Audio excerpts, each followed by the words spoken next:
Inception. What if your dreams are more real than life? How do you know you're not dreaming right now? It's a question that sounds simple, almost silly, until you really sit with it. Close your eyes.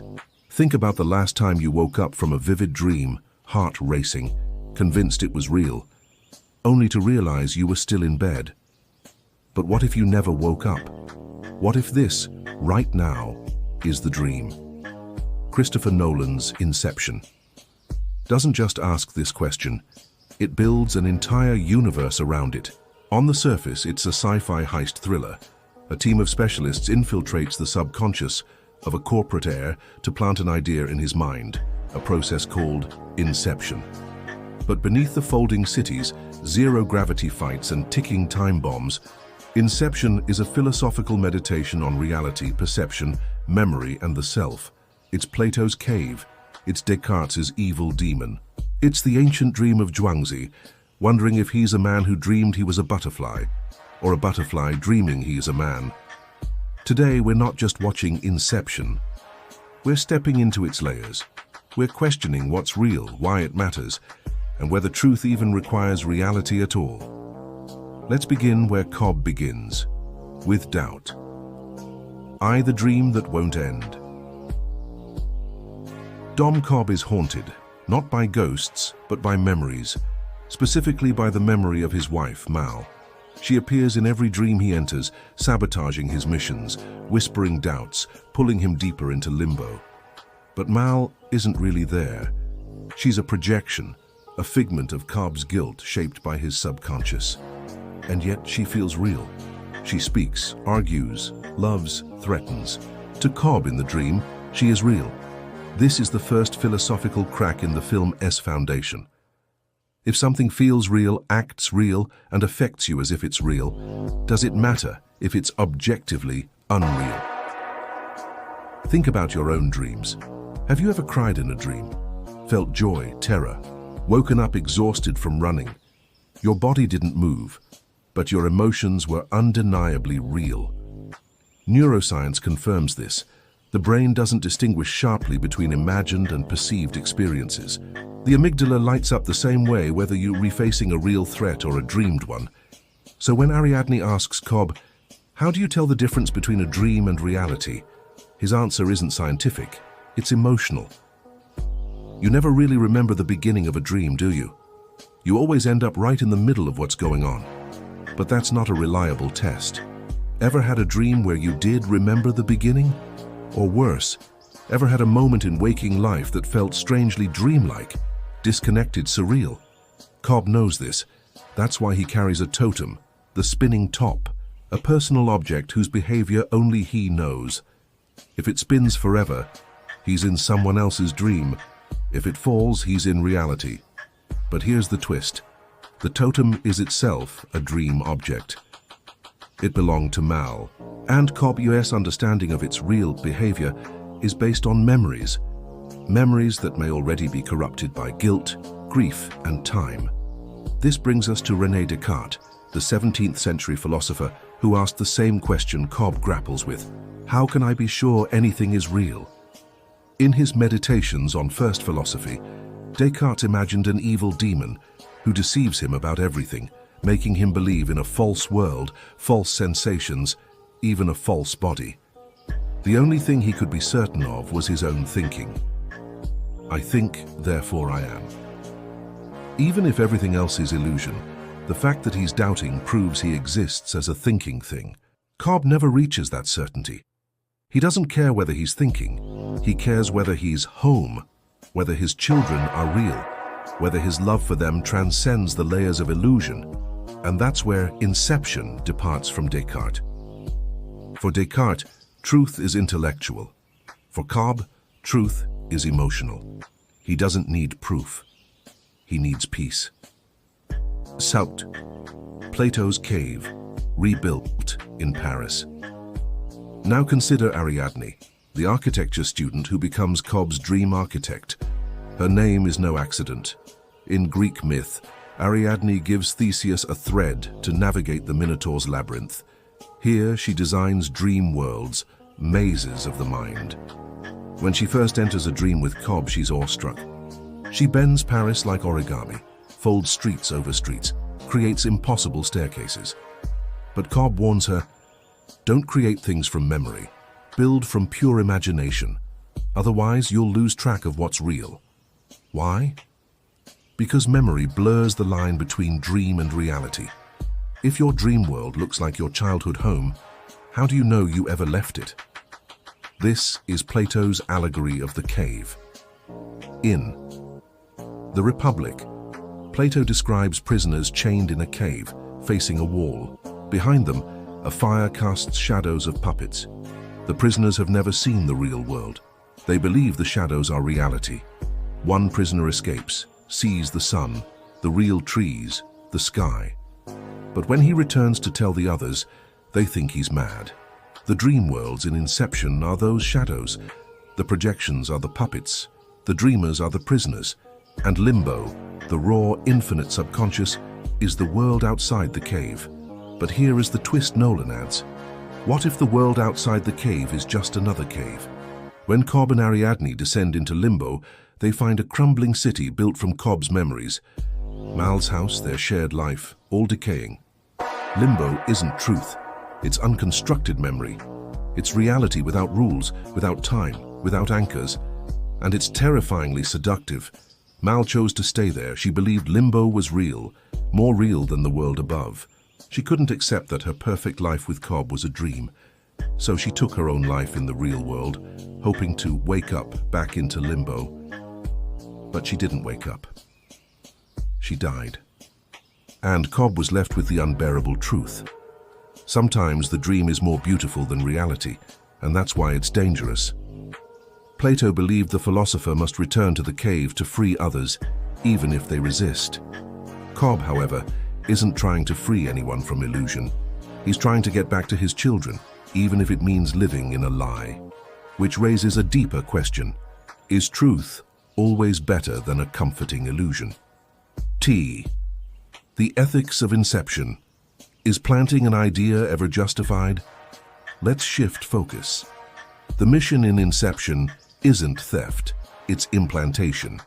Cobb's team isn't stealing Fisher's secrets. They're planting the idea that he should break up his father's empire. But ideas, once planted, grow on their own. They feel self-generated. That's the genius and the horror of Inception. The victim believes the idea is their own. This isn't just mind control, it's identity theft. Philosophers have long debated free will. If your choices are shaped by your upbringing, your genes, your environment, how free are you really? But Inception takes it further. What if your deepest convictions can be manufactured by someone else? Consider Robert Fisher. He's grieving his father, struggling with legacy, seeking approval. The team exploits that vulnerability. They don't force him. They guide him to discover the idea himself. In the dream, he opens the safe, reads the letter, hears his father say, "I was disappointed you tried to be like me." And he chooses to dissolve the company. But was it his choice? Immanuel Kant would say no. For Kant, morality requires autonomy, the ability to act according to your own rational will. If your will is manipulated, even subtly, your action has no moral worth. Fisher's decision may look free, but it's engineered. It's puppetry disguised as revelation. On the other hand, utilitarians like John Stuart Mill might argue, if the outcome is good, if breaking up the energy monopoly prevents wars, suffering, environmental destruction, then the means might be justified. But Inception doesn't give us easy answers. Notice how Cobb's team never questions the morality of their mission. They're professionals. They get paid. Only Ariadne hesitates. You're talking about subconscious manipulation. That's terrifying. And it is. Because once you accept that ideas can be implanted, you have to ask, how do you know your own thoughts are yours? Have you ever had a sudden urge, a belief that came out of nowhere? Maybe it was planted by an ad, a conversation, a movie, a dream. The line between influence and implantation is thinner than we think. Cobb himself is a victim of Inception. Mal planted the idea in his mind that their world was a dream. She spent years building that belief, layer by layer, until he almost believed it too. And in the end, he had to let her go, not just physically, but mentally. He had to reject the idea she planted. So Inception works both ways. It's not just a tool for spies, it's the mechanism of love, trauma, ideology, and propaganda. Faced toward time, memory, and the self. One of the most haunting aspects of Inception is its treatment of time. In the dream world, time slows down. 5 minutes in reality equals an hour in the first layer. In the third layer, hours stretch into years. In limbo, time becomes meaningless. Cobb and Mal spent what felt like 50 years, building a world together, only to wake up minutes later in the real world. This isn't just a plot device, it's a commentary on how memory constructs the self. Philosopher John Locke argued that personal identity isn't about the body or the soul. It's about consciousness and memory. You are the same person today as you were 10 years ago because you remember being that person. But what if your memories are false? What if they're dreams? Cobb's identity is fractured. He remembers raising his children, but he wasn't there. He remembers Mal's love, but it's poisoned by guilt. His memories are real to him, but they don't correspond to shared reality. And yet, he is still Cobb. His pain is real. His longing is real. His love is real. This suggests that reality isn't just out there. It's also in here, in our minds, our emotions, our narratives. Neuroscientist Antonio Damasio says the self is a story the brain tells itself to make sense of experience. Cobb's story is tragic, layered, unstable, but it's his. And in the end, he chooses to stop checking the top. He walks away from the spinning totem and toward his children. Why? Because he realizes something profound. Reality isn't defined by external verification. It's defined by what we care about. If he's in a dream, but his children are happy and he's with them, that's enough. Truth in that moment is relational, not factual. This echoes existentialist thinkers like Jean-Paul Sartre, who argued that we create meaning through our choices, not through discovering some pre-existing truth. Cobb chooses to believe in his children. He chooses to live as if he's home. And maybe that's the only reality we ever have. Via the spinning top, does it matter if it falls? The film's final shot is iconic. Cobb spins the top on the table. It wobbles. But before we see if it falls, the screen cuts to black. Audiences have debated this for over a decade. Did he make it back to reality? Or is he still dreaming? But Nolan isn't asking us to solve the puzzle. He's asking, why do you care? Notice what Cobb does before he spins the top. He sees his children's faces, really sees them for the first time in the film. He hugs them, he smiles, he's present. And then, almost as an afterthought, he spins the top. But he doesn't wait for the result. He walks away. That's the point. The totem was Mal's obsession. She needed proof. She couldn't live without certainty, and it destroyed her. Cobb, by walking away, rejects that need. He chooses faith over proof, love over verification, presence over paranoia. In that moment, he's free. So does the top fall? Maybe. Maybe not. But it doesn't matter, because Cobb has stopped letting it define his reality. This is the ultimate philosophical move in Inception. Reality is not a state of the world. It's a stance you take toward it. You can spend your life spinning tops, checking for glitches, doubting every sensation, like Descartes, like Mal. Or you can look your child in the eyes and decide, this is real enough. Foe, dreams as more real than life. Now, let's return to the title question. What if your dreams are more real than life? At first, that sounds absurd. Dreams are illusions. Life is, well, life. But consider this.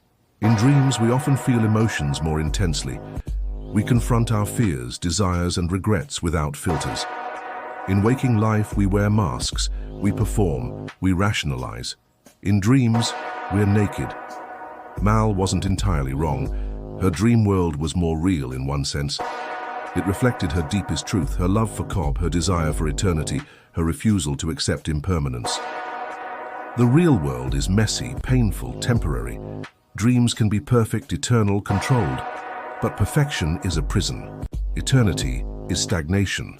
Control is isolation. Cobb learns that reality's value isn't in its objectivity, it's in its fragility. The fact that moments end is what makes them precious. The fact that love can be lost is what makes it meaningful. A dream can give you forever, but only reality can give you now. And now is all we ever have. Sastin, the architecture of belief. Ariadne doesn't just build dream worlds, she rebuilds Cobb's mind. When she enters his memories, she sees how guilt has warped his subconscious into a prison. Mal appears not because she's haunting him, but because he's keeping her alive. This is a powerful metaphor. We are the architects of our own suffering. Every time Cobb revisits Mal in a dream, he's choosing to relive his guilt. He's reinforcing the neural pathway of regret. He's building a cathedral of sorrow, brick by brick. But Ariadne shows him another way. She teaches him to face Mal, not as a ghost, but as a memory. To say goodbye not in anger, but in acceptance. In philosophy, this is called epistemic responsibility, the idea that we have a duty to examine our beliefs, especially the painful ones. Do you believe you're unworthy, unlovable, doomed? Where did that idea come from? Who planted it? Cobb had to realize Mal's final act wasn't his fault. Her choice was hers. And holding on to her memory as punishment wasn't loyalty, it was self-destruction. Letting go wasn't betrayal. It was truth. 8. The heist of the self. So what is Inception, really? It's not about stealing secrets or planting ideas in billionaires. It's about Cobb stealing back his own mind from the dream of guilt. The real heist isn't on Fisher, it's on Cobb himself. The team doesn't just navigate dream layers, they navigate layers of Cobb's psyche. The snow fortress is his emotional isolation. The hotel hallway is his moral disorientation. Limbo is his unresolved grief. And the kick, the jolt that wakes you up, isn't just a physical sensation, it's insight, it's catharsis. It's the moment you realize you've been asleep. We all have our totems, our spinning tops, the things we check to reassure ourselves that we're okay, that we're loved, that we're real. But maybe the healthiest move isn't to keep checking. It's to put the totem down, to look up, to see the people in front of you, to trust that even if this is a dream, it's a dream worth living. Inception leaves us with more questions than answers, and that's its genius. It doesn't tell us what's real. It asks us what we're willing to believe. Because in the end, reality isn't just what exists. It's what we choose to invest in, what we grieve, what we protect, what we return to again and again. Cobb's children may or may not be real, but his love for them is. And perhaps that's the only reality that matters. So I'll leave you with the same question we began with, but now I hope it feels different. How do you know you're not dreaming? And more importantly, does it matter?